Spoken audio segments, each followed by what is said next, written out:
ये कहानी कुछ ऐसे बच्चों की है जिनके अंदर कुछ स्पेशल पावर है, पर कुछ बुरे लोग इन बच्चों की तलाश में हैं जो इन्हें मारकर पूरी दुनिया पर बुराइयां फैलाना चाहते हैं। तो कहानी की शुरुआत होती है जहां एक घर में बाप बेटे सो रहे होते हैं। तभी बाहर दरवाजे पर कुछ आवाज सुनाई पड़ती है और दोनों ये आवाज सुनकर चौकन्ने हो जाते हैं और वो बाहर खिड़की से झांक कर देखते हैं तो बाहर कोई नहीं होता। और इसके बाद बाहर से कोई चीज आकर उसे खींच लेती है और ये देखकर वो बच्चा भागने लगता है और यहाँ वो जानवर इसके पीछे पड़ जाता है। वो खुद को बचाने की बहुत कोशिश करता है पर उसे एक राक्षस पकड़कर मार देता है। इसके बाद सीन चेंज होता है और हमें एक लड़के को दिखाया जाता है जिसका नाम जॉन स्मिथ है। और जॉन स्मिथ यहाँ एक लड़की से बात कर रहा होता है कि तभी उसके पैर से रोशनी निकलने लगती और वो सारी घटनाएं जॉन के सामने दिखने लगती है, जिसे देखकर वो डर जाता है और बाहर निकलकर वो भागने लगता है। और बाहर बैठे उनके सारे दोस्त उसे देख लेते हैं और उसका फोटो और वीडियो लेने लगते हैं। अगले दिन जब उसकी नींद खुलती है वो सामने हेनरी को देखता है। तभी जॉन कहता है कि 3 नंबर भी मारा गया। इसके बाद हेनरी वहाँ सारे सबूत को जला देता है और इस प्लेस को छोड़कर जाने की तैयारी करते हैं, जहाँ हम एक छिपकली को देखते हैं जो उनके साथ चली जाती है। और यहाँ हमें एक बात का पता चलता है कि हेनरी जॉन के पिता नहीं है, बल्कि उन्हें जॉन के सुरक्षा के लिए यहाँ भेजा गया है और ये दूसरे प्लेनेट से आए हुए हैं, क्योंकि मैकडोनियरों ने इनके प्लेनेट पर हमला कर दिया था, जिससे बचकर वो धरती पर आ गए हैं। पर मैकडोनियर उन्हें मारने यहाँ धरती पर भी आ चुके हैं और इसलिए वो सबूत मिटाकर जगह बदलते रहते हैं। और यहाँ जॉन के पैर पर जो निशान है, इसका मतलब ये है कि मैकडोनियर ने 3 बच्चों को मार दिया है और चौथा नंबर जॉन का है। और इसके बाद ये पैराडाइज रहने आते हैं, जहाँ हम उस चिपकली को देखते हैं जो अब डॉग बन चुका है, जिसे वो अपने पास रख लेते हैं। और इसके बाद अगले दिन जॉन स्कूल जाने की तैयारी करता है, पर हेनरी उसे स्कूल जाने से मना करता है क्योंकि उसे लगता है कि इससे लोग उनके बारे में जान जाएंगे। पर जॉन बहुत जिद्दी था। तभी हेनरी उसके सामने शर्त रखता है कि वो लोगों से दूर रहेगा और एक फोन देकर उसे हर घंटे फोन करने को कहता है और जॉन ये शर्त मान लेता है। इसके बाद वो कॉलेज चला जाता है, जहाँ एक लड़की जिसका नाम सैरा है उसे देखकर पसंद करने लगता है। दूसरी ओर यहाँ जॉन की मुलाकात सैम से होता है, जो एकदम सीधा लड़का है। और इसके कुछ समय बाद हम देखते हैं कि मार्कर सैम को बॉल फेंक कर मारता है, जिससे वो नीचे गिर जाता है। पर ये सब कुछ जॉन को अच्छा नहीं लगता, इसलिए वो बॉल उठाकर केविन को फेंक कर मारता है और वो नीचे गिर जाता है। और यहाँ सैरा जॉन का फोटो लेती है। दरअसल सैरा को फोटो लेने का बहुत शौक है और इसलिए वो हर जगह फोटो लेती रहती है। पर यहाँ जॉन वो सारी फोटो इंटरनेट से हटा देता है। और इसके बाद अगले दिन क्लास में जॉन सैरा को याद करने लगता है। तभी मार्टिन उसके पास आकर उससे सैरा के बारे में बात करने लगता है, क्योंकि वो सैरा का एक्स गर्लफ्रेंड रह चुकी है। तभी जॉन के दोनों हाथों पर फ्लैश लाइट जलने लगता है और यहाँ जॉन को कुछ समझ नहीं आता और वो क्लासरूम से भागकर एक दूसरे रूम में घुस जाता है। तभी यहाँ घर पर उसका डॉग भौंकने लगता है और अब हेनरी सब कुछ समझ जाता है और वो सीधा जॉन के पास आ जाता है और उसे समझाता है कि वो शांत रहे, क्योंकि अब तुम्हारे अंदर वो सारी ताकत आने लगी है जो तुम्हें विरासत में मिली है और अब तुम तब तक कॉलेज नहीं जाओगे जब तक तुम अपनी शक्तियों के बारे में ठीक से जान नहीं लोगे। इसके बाद वो अपनी शक्तियों को अपने कंट्रोल में करने की कोशिश करता है। के बाद दूसरी ओर हम मैकडोनियर को देखते हैं, जो स्टोर में बहुत सारे सामान लेकर उसे अपने गाड़ी में रखे क्रिएचर को दे देता है और आगे वो जॉन को खोजने निकल पड़ते हैं। दूसरी ओर हम यहाँ जॉन और सैरा को देखते हैं जो बात करते हुए आ रहे होते हैं और तभी वो सैम को देखते हैं जिसे उसके डैड डांट रहे होते हैं, क्योंकि वो उसका सौतेला डैड होता है। और आगे सैरा जॉन को अपने घर खाना खिलाती है। तभी हेनरी उसे यहाँ लेने आ जाता है। के बाद अगले दिन यहाँ सैम जॉन को सारा के बारे में बताता है कि सैरा भी उनके बीच की ही एक आदमी है। और इसके बाद दोनों अपना कबर्ड खोलते हैं तो उनके चेहरे पर कलर लग जाता है, क्योंकि ये सब मार्कर ने जानबूझकर किया था। इससे सैम उन पर बहुत गुस्सा हो जाता है और यहाँ जॉन भी खुद को कंट्रोल कर लेता है। और इसके बाद सैम यहाँ जॉन को दूसरा कपड़ा ला कर देता है और तभी जॉन सैम के बारे में पूछता है। सैम बताता है कि उसके डैड माल्को, जो कि अंतरिक्ष पर दूसरे ग्रहों से एलियन पर रिसर्च कर रहे थे और फिर वो एक दिन लापता हो गए। और ये सब बताकर वो वहाँ से चला जाता है और यहाँ जॉन भी सैरा को देखकर चला जाता है। और अगले सीन में हम हेनरी को देखते हैं जो एक वीरान जगह पर कुछ तलाशने आया था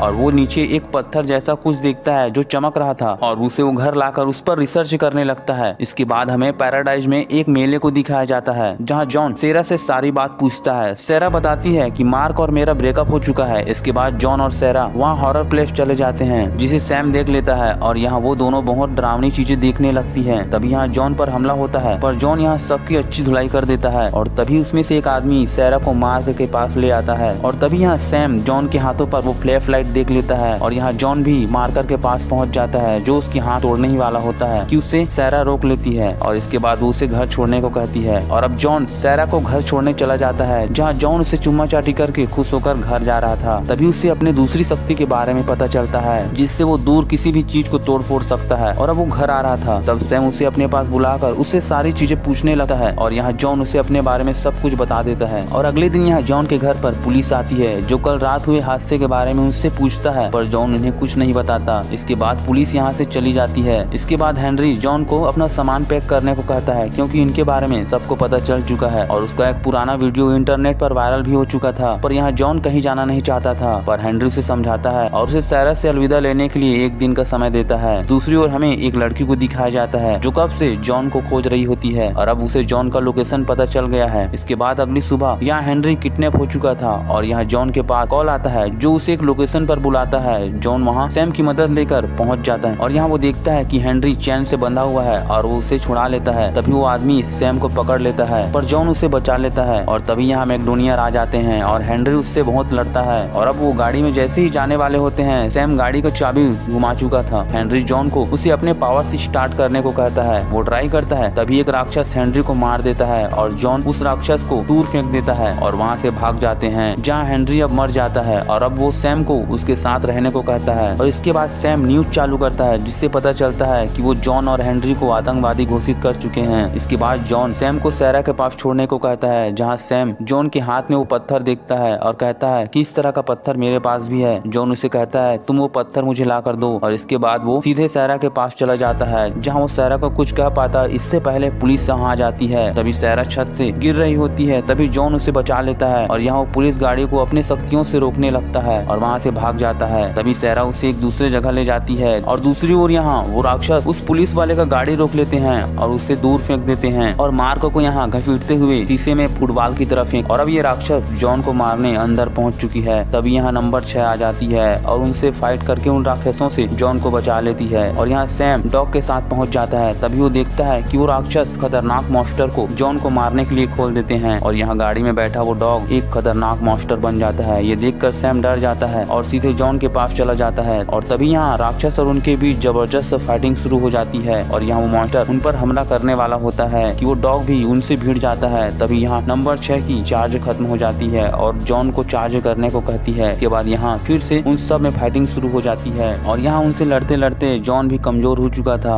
पर नंबर 6 उसे बचा लेती है। और आगे हम देखते हैं कि जॉन सैरा को अब यहीं छोड़कर जाने वाला होता है क्योंकि उसे अपने जैसे और लोगों को खोजना है और वो अपने साथ सैम को भी ले जाते हैं और इसके बाद मूवी का द एंड हो जाता है। दोस्तों मेरे वीडियो को लाइक और सब्सक्राइब जरूर करिए। मैं मिलता हूँ आपको अगले वीडियो में एक नई मूवी के साथ।